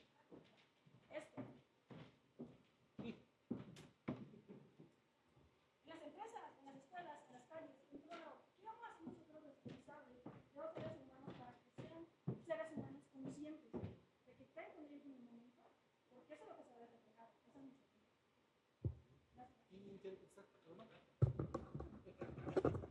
Tienes experiencia en esto. La chiva esta. Ok. Bueno, aquí hay varios puntos que son sumamente importantes. Para comenzar, en el tema estamos en Toluca, ¿no? ¿Qué tiene Toluca? Hasta hace unos años éramos la segunda ciudad con más museos en México. Después ya nos ganó Puebla por un museo o dos. Y de todos modos, lo triste es que están los museos, pero los visita poca gente, ¿no? Poca gente sabe que a Toluca le pertenecen realmente dos museos, que son el de Calimaya y el del Alfeñique, y que los otros veintitantos son de la Secretaría de Cultura del Estado. ¿Por qué lo sé? Porque es mi área. No creen que tampoco ando ahí echando magias. Pero la cuestión aquí es, ¿qué es Toluca y qué generamos en alguna ocasión desde la Dirección de Cultura? Una agenda interurbana, ¿sí? Que reunía a 20 municipios porque no nos alcanzaba la oferta cultural para convencer a toda esa población que llega a una ciudad industrial como esta, de otros países, con esa oferta. Y entonces tenemos un montón de empresas que dan trabajo a muchísima gente, pero que desafortunadamente no están innovando, ¿no? Son pocas las empresas que tienen las características laborales adecuadas, de buenas prácticas. Yo me dedico a eso, a implementar todo lo que son los comités de igualdad y de equidad de género, a trabajar con los temas de familia, a todos los temas estos de límites, y ya no se llama así ahora porque se supone que no podemos enseñarles a los papás a ser papás, pues estaría bien bueno que sí pudiéramos, escuela para padres, y todo eso que tiene que ver con temas de género y que tiene que ver con todos estos temas de géneros asociados a las políticas que se realizan en las empresas para que los gastos sean iguales, para que los sueldos sean iguales, para romper con las brechas que impiden que las mujeres lleguemos a puestos directivos y demás, que tomemos decisiones, porque está padrísimo que sí las mujeres puedan incidir, pero no decidir, y ese es un problema, ¿no? Ahora tenemos un Congreso que tiene mayoría de mujeres, toca mayoría en esta ocasión, y sin embargo, ¿qué tantas de las políticas públicas que están generando esas mujeres realmente pasan en los plenos? ¿Qué tanto las otras mujeres realmente se suman desde la perspectiva de género y qué tanto se sesgan desde sus partidos y las líneas que les dan para poder o no incidir en que sean realidades? Cuando hablamos de la cuestión que tiene que ver con las empresas, tendríamos que entender que para empezar, en algunas empresas está prohibido desde que llegan que puedan tener cerquita el celular, ¿no? Excepto en puestos donde no son operativos, sino que tienen puestos medios y pueden tomar decisiones, porque se supone que se considera que esas personas tienen un compromiso con la organización y que no van a estar chateando en Face ni ligando en Tinder, quisiéramos pensar, ¿no? Sin embargo, eso se mide a la hora de la productividad, y creo que una manera de incidir en que la utilización de estos dispositivos realmente fuera útil para las empresas y la economía, no solo local, sino estatal y hasta mundial, porque aquí tenemos empresas transnacionales, sería medir la productividad de la gente y qué tantas cuestiones de tipo proyecto son capaces de generar los equipos al interior de estas empresas. Porque no solamente es negrar a la gente desde mano de obra calificada, porque además tenemos los mejores obreros del mundo, la mano de obra mexicana es peleada en el mundo, no solo por su capacidad y su fineza, conocemos simple y sencillamente, y esto va a ser horrible lo que voy a decir, pero ustedes ven las fachadas de las iglesias labradas, eso es mano de obra mexicana o mano de obra de pueblos originarios en todas estas naciones que fueron colonizadas. Esto habla de un grado de especialización máximo y de un grado de atención también. Sin embargo, cuando hablamos de mano de obra, nuestros presupuestos paupérrimos nos ayudan a generar una inventiva bruta, ¿no? Entonces, si esa inventiva, esos presupuestos limitados y la utilización de la inteligencia artificial sumada a la inteligencia humana, que en alguna ocasión en 1968 un chavito de 16 años le ganó a la máquina en ajedrez y dijeron, bueno, esto no sirve para una fregada, y actualmente en 2016 una persona le gana nuevamente a la máquina, pero ya con cuestiones especializadas de un campeonato mundial de ajedrez, significa que así como decía Einstein que la estupidez humana era infinita, quiero pensar que también su inteligencia, ¿no? Y que también cuando estamos puestos en las condiciones adecuadas de motivación, de justicia laboral, de solventación de las necesidades básicas de las personas que trabajan para ciertas empresas, es evidente también en algún momento las empresas orientales, ¿qué es lo que hacen cuando se ponen en huelga? No afectan la producción, revientan la producción y entonces a partir de ahí generan otras condiciones en las que pueden generar acuerdos y hacer exigencias, ¿no? Lo mismo debería ser tal vez en cuanto a los proyectos de productividad para alcanzar nuevas metas, nuevos logros, y simple y sencillamente muchas de las piezas específicas, se las voy a decir ahorita, Rosa María se acaba de retirar, pero su compañía hace piezas para Corvette, y eso lo están haciendo en una empresa mexicana con inteligencia artificial, pero muy de la mano de inteligencia humana. Hay una cuestión básica en la que muchas personas tienen mucho temor de que la inteligencia artificial sea capaz de sustituir a las personas en ciertos procesos en las empresas, y entonces por eso también les cierran las puertas. Eso es un mito, ¿sí? Si las personas se capacitan, si las personas se especializan, y además, por ejemplo, a mí hay una directora de una asociación de mujeres, que no voy a decir el nombre porque pues no sería ético de mi parte, pero a la que yo le hago los discursos, un día pensó que mis discursos eran muy caros y decidió utilizar el ChatGPT sin emoción alguna, sin conocer a las integrantes, sin poder hacer ninguna referencia a logros últimos, y me dijo, ¿sabes qué? Cada palabra que escribes vale cada peso que cuesta. A la fregada del ChatGPT, por favor, vuelve a hacerme los discursos, porque me dijo, es que, ¿qué crees? Que me enseñaron a utilizar el ChatGPT, quiero ser bien honesta contigo, pues es que nomás me cuesta la membresía de no sé cuántos pesitos, ¿no? Le dije, amiga, con mucho gusto, o sea, pon a tu máquina esa que te haga tus discursos. Completamente faltos de humanidad, completamente faltos de carisma, sin las palabras que tú utilizas todos los días y que la gente te conoce, échatelo. O sea, yo no me voy a pelear con una máquina, ¿no? ¿En qué terminó? En que el ser humano siempre seguirá siendo necesario. Así trasplanten el cerebro a una maceta, evidentemente jamás podrá hacer lo mismo. No creo que podamos enseñarle a una máquina a amar.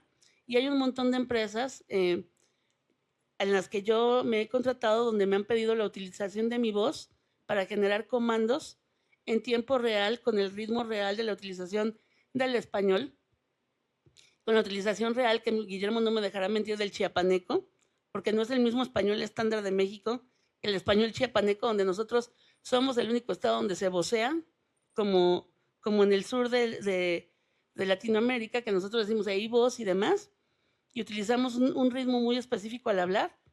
Te contratan para hacer esas cosas porque de otra manera no se puede generar.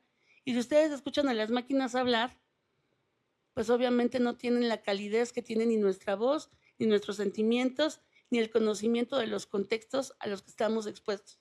Yo creo que a fin de cuentas, el secreto para lograr la atención tiene que ver con saber que estamos vivos, estamos presentes y que la eternidad no es posible.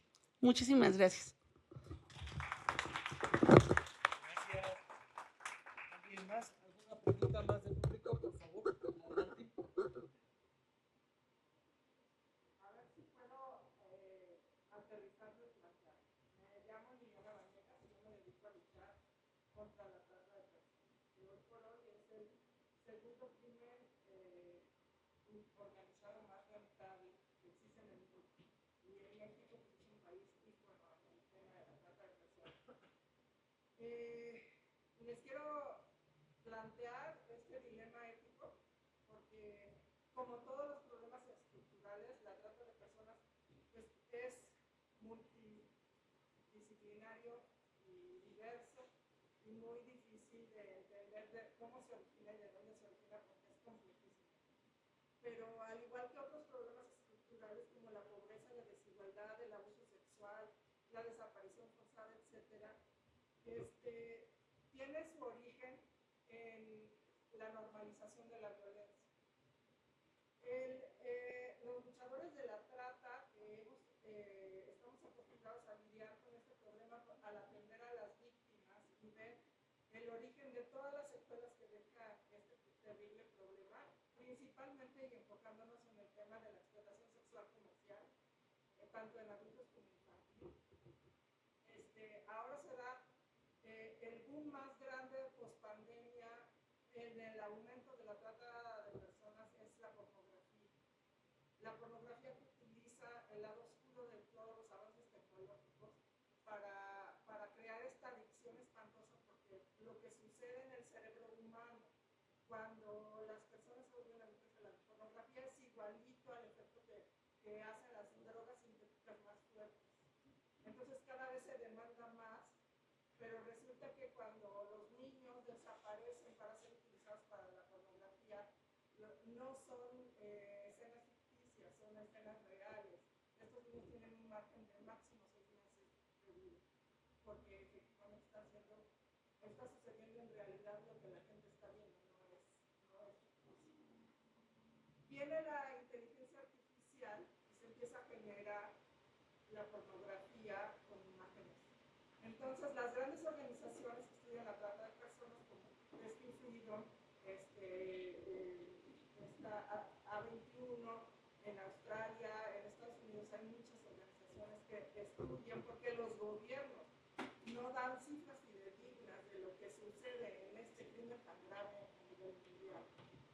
Entonces, las aproximaciones son que de entrada va a disminuir la desaparición de niños y el robo y secuestro de niños para ser utilizados para la pornografía.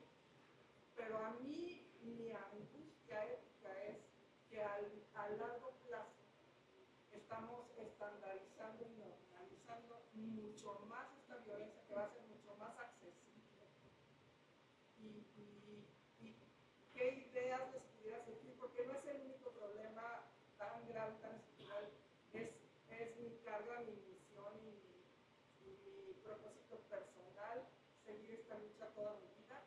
Pero hay muchos otros problemas en los que el lado oscuro de esta maravilla de los avances humanos tecnológicos son utilizados para el mal. Entonces, ¿qué podríamos proponer para limitar, para regular y para restringir que esto siga avanzando? No sé que tiene más contexto, series universales. Muchas gracias por la participación. La verdad es que es un dilema exquisitamente planteado. No está fácil desde el análisis de la problemática, y quizá menos fácil va a ser encontrar alternativas de solución. En principio, vamos a encontrarnos aquí con una serie de conflictos que hay alrededor de la misma información. La capacidad que puedan tener los estados para limitar el acceso a la información en sí misma ya representa un riesgo de atentar contra los derechos humanos. Atrás de todo esto hay derechos humanos que están en conflicto. Desde el derecho humano de protección a la víctima, que es, yo creo que el que debería ser el principal que deberíamos cuidar, pero también hay un derecho humano a la información, y entonces a la capacidad que pueda tener cualquier persona de tener acceso a la información es un derecho humano que también protege la comunidad internacional. Es muy importante entonces tener muy claro cuál es el bien jurídico tutelado que tendríamos que cuidar, y entonces a través de un concierto de la comunidad internacional, porque lo cierto es que en México se encuentra muy limitado, y si ustedes se dan cuenta, nosotros somos más bien el resultado de lo que ocurre a nivel internacional desde el punto de vista legal, y nosotros a través de los tratados internacionales a los que nos hemos visto obligados a firmar, actuamos en consecuencia, y nos tardamos unos 10 o 15 años en estar al parejo de lo que ya ocurrió en algunas otras partes del mundo que ya experimentaron la problemática y que encontraron algunas alternativas de solución. Mi alternativa sería primero, desde este delicado problema, analizar cómo lo ha tratado la comunidad internacional y encontrar a través de tratados internacionales los mecanismos que puedan ser adaptados a la legislación mexicana de manera más rápida, y rápidamente encontrar mecanismos para establecer los límites a esa libertad de información que todos los seres humanos gozan. Porque sí es cierto, es un derecho humano tener la libertad a la información, pero también tiene que haber límites muy claros, muy precisos respecto en dónde se empiezan a violentar derechos humanos que tienen jerárquicamente un nivel mayor y por lo tanto requieren de mejor y de mayor protección. Mi recomendación sería acercarnos a la comunidad internacional, tanto organizaciones para saber cómo han enfrentado el tema y tratar de adaptar aquellas normativa que ha funcionado en otras regiones para que se adapte rápidamente a establecer límites en el caso de México. Esa sería mi participación.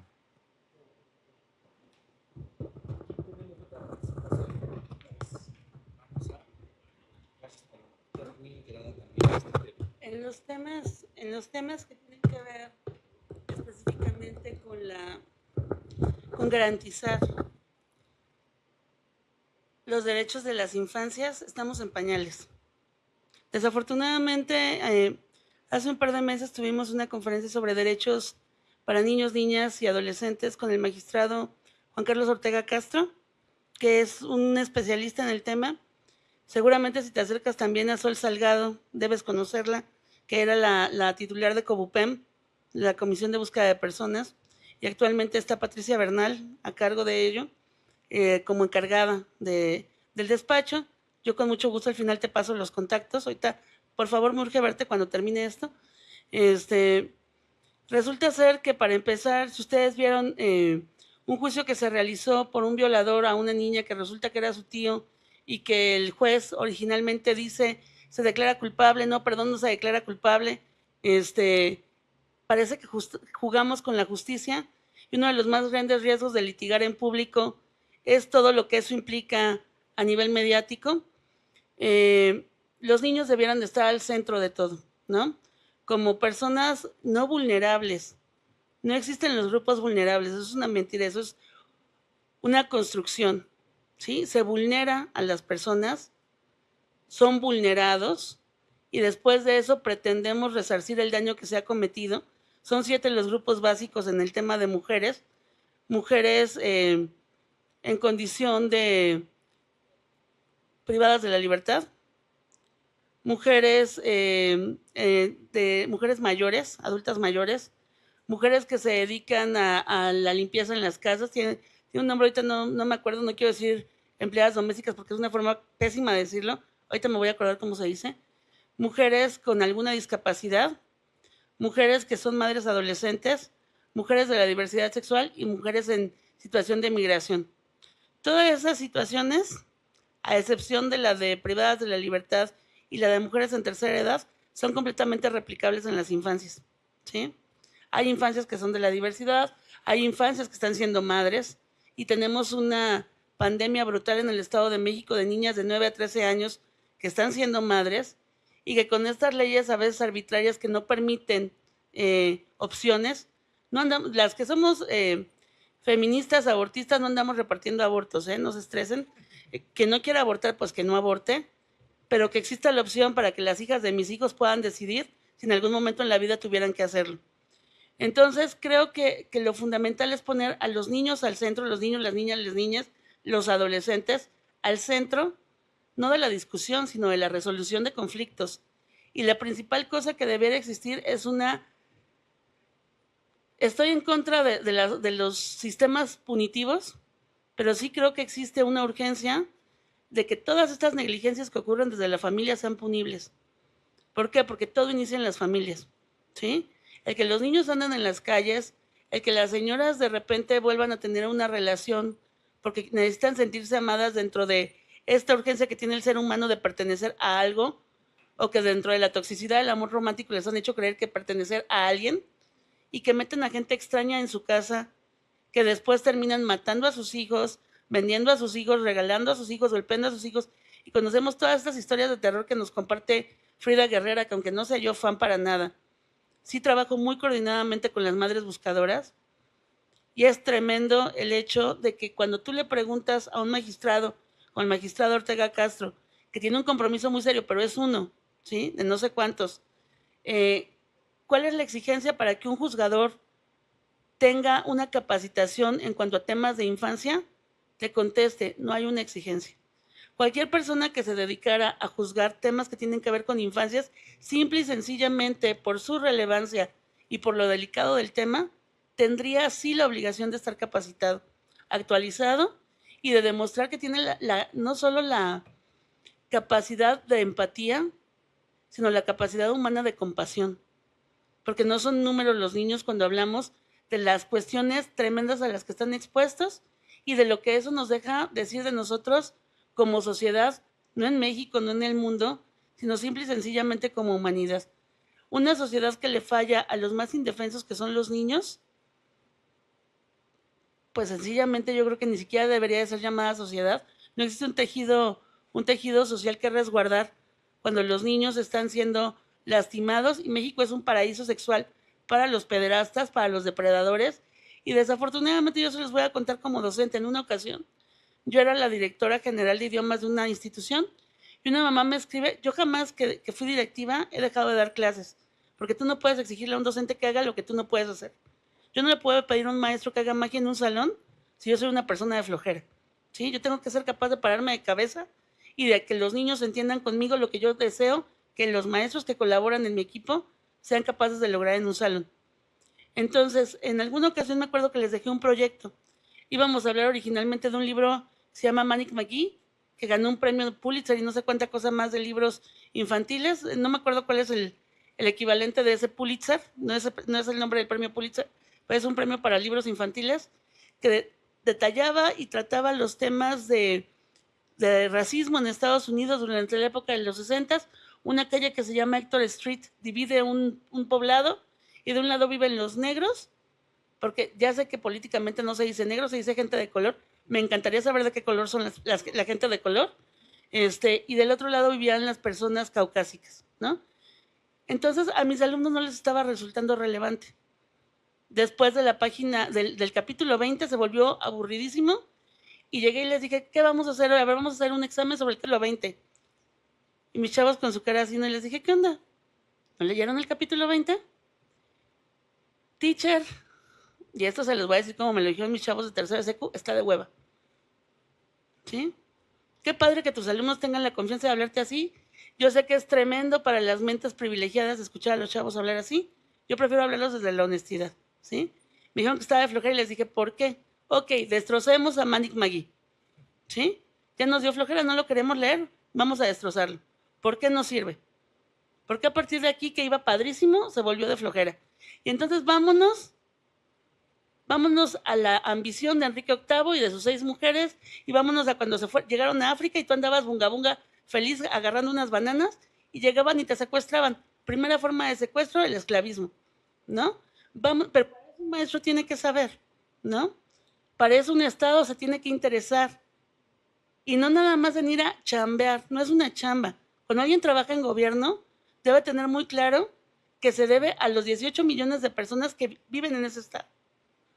Y que, por ejemplo, en mi caso que me toca de verme, me dicen que hay una encuesta de Endisec, que somos 500,000 personas en la diversidad sexual. Perdón, la gente no te va a contestar la verdad en una encuesta gubernamental, porque está en juego su chamba, está en juego su reputación, está en juego su vida. Este es el segundo país con más crímenes de odio, ¿no? Y cuando nos vamos a lo infantil, ¿te van a contestar la verdad? Claro que no, porque los que podrían denunciar no tienen edad de denunciar. Y ese es el sesgo que tiene la justicia y que vuelve a esto tan tremendo a nivel sociológico, a nivel cultural y a nivel legal, pero sobre todo a nivel humanitario. ¿Dónde está esa gente que sabe que están ocurriendo cosas y cierra los ojos? Es la misma triada del bullying. Hay un gandalla, hay un violentado y hay un montón de testigos cobardes dándose cuenta y no haciendo nada, ¿no? En el momento que a lo mejor nosotros decíamos desde la Dirección de Cultura en alguna ocasión que la mejor manera de desalentar la criminalidad es hacer uso de los espacios, renovar la utilización de los espacios públicos, ganarlos de nuevo para la sociedad y entonces no permitir, porque somos tantos, no son tantos los criminales, son un montón, sí, pero somos más los otros. Si nosotros nos hacemos cargo de los espacios y los hacemos nuestros, yo quiero ver si llegan. Y pueden llegar con sus armas y lo que quiera, pero en algún momento se les tiene que acabar. Pero para eso necesitamos una sociedad informada, valiente, y a la que le importen las cosas. Pero si yo veo que al hijo de la vecina se lo llevaron y no hice nada, el próximo puede ser el mío, ¿sí?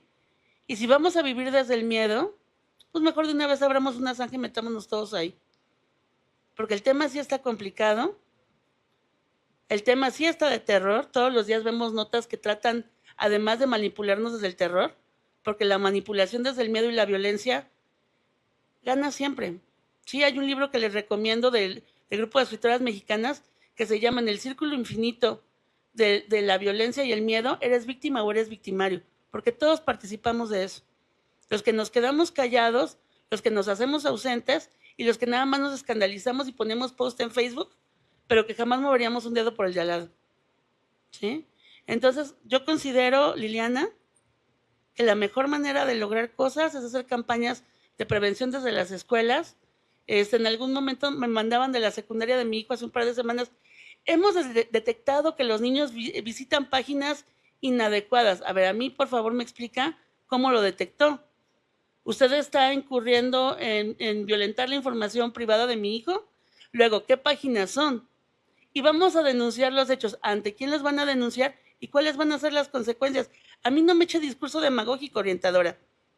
A mí dígame qué está haciendo para proteger la integridad de mi hijo cuando yo veo que los niños salen de la escuela y salen como ganado y no hay una... Entonces creo que tiene que ver también con que nosotros nos involucremos. No podemos esperar que hagan los demás por nuestras infancias lo que nosotros no estamos haciendo. Esa sería mi participación, ya no juego.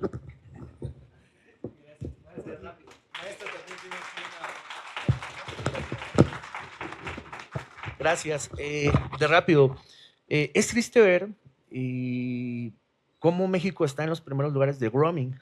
Grooming, pornografía, sexting, híjole, muchísimas de estas tendencias. Lo decía Paloma, muy cierto, es una campaña y es un trabajo de todos. Yo creo que se empezó a romper desde el núcleo familiar, que es lo más importante. Nosotros hemos hecho campañas con padres de familia en la parte de, primero, que ellos estén al pendiente de sus hijos de forma tecnológica. Me da risa cuando dicen, es que mi hijo es muy inteligente. Le digo, ¿por qué es muy inteligente? Es que ya sabe a las computadoras y todo. Le digo, el que debería ser más inteligente, y perdón, es usted. Se me avientan. Le digo, ¿por qué? Porque usted debe entender que estamos ante un mundo de información tanto buena como mala, y no tenemos a veces la capacidad para discernir ese tipo de información.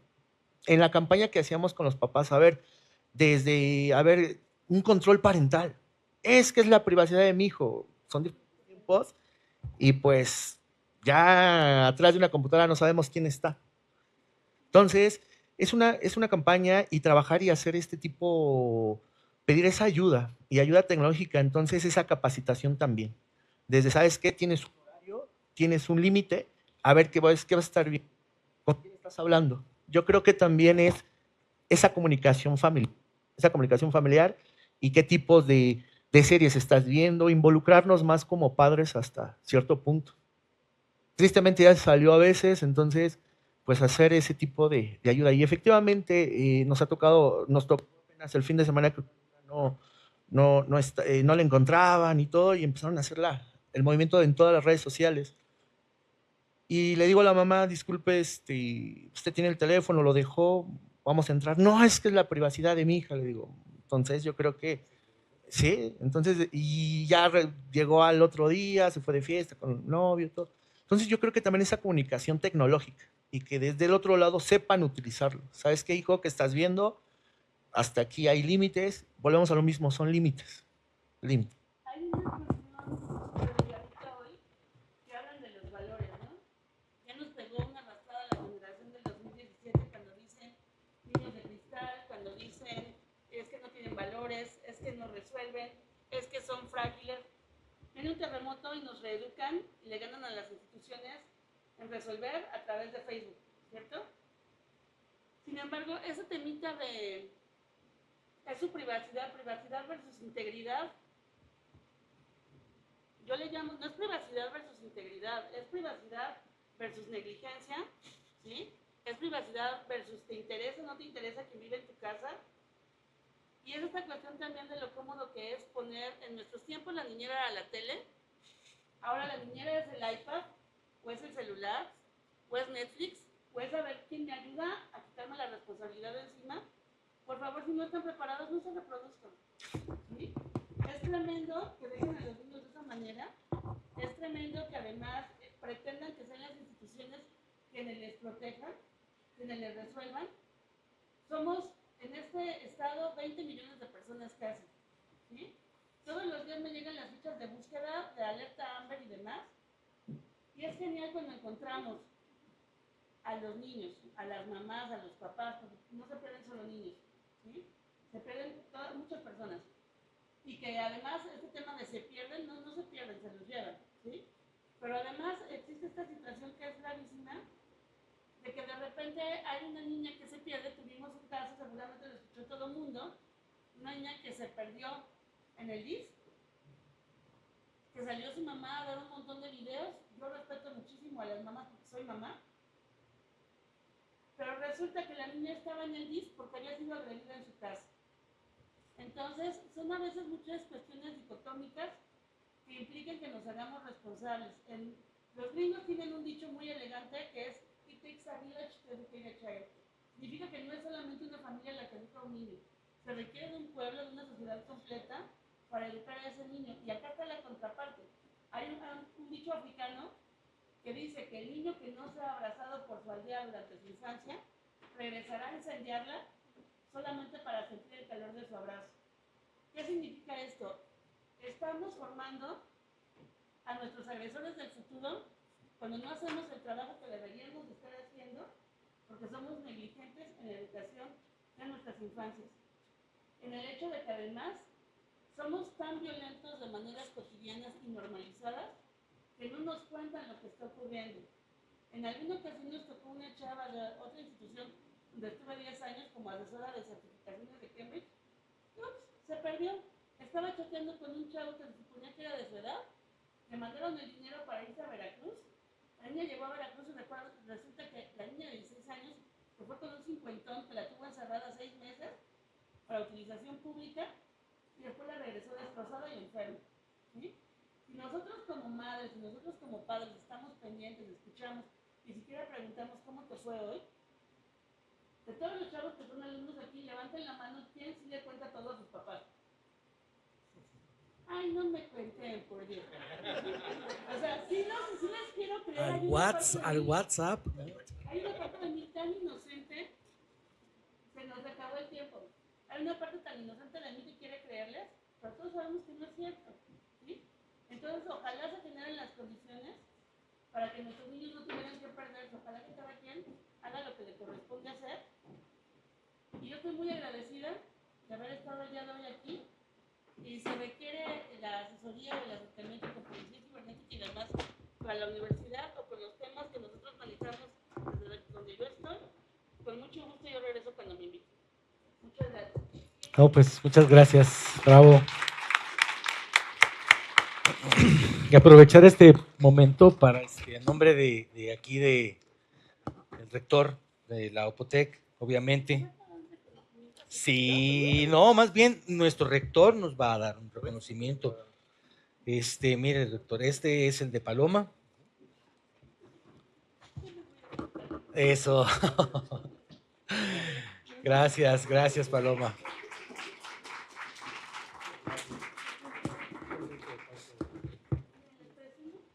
Por favor. No, más bien les comparto. Que me digan que vino de presidente. Bien. Gracias. Y por este lado también al maestro Ricardo, por favor, un pequeño reconocimiento de parte del evento. Regalito. Gracias por estar aquí. Cualquier duda o una pregunta, nuestros ponentes todavía van a acompañarnos un ratito por acá. Nos quieren tomar una foto por aquí. Gracias. Gracias. Primera de, espero muchas fotos. Gracias, muchas gracias. Gracias. Vamos a dar continuación a nuestros paneles. Vamos a un aplauso para despedir a nuestros invitados, por favor.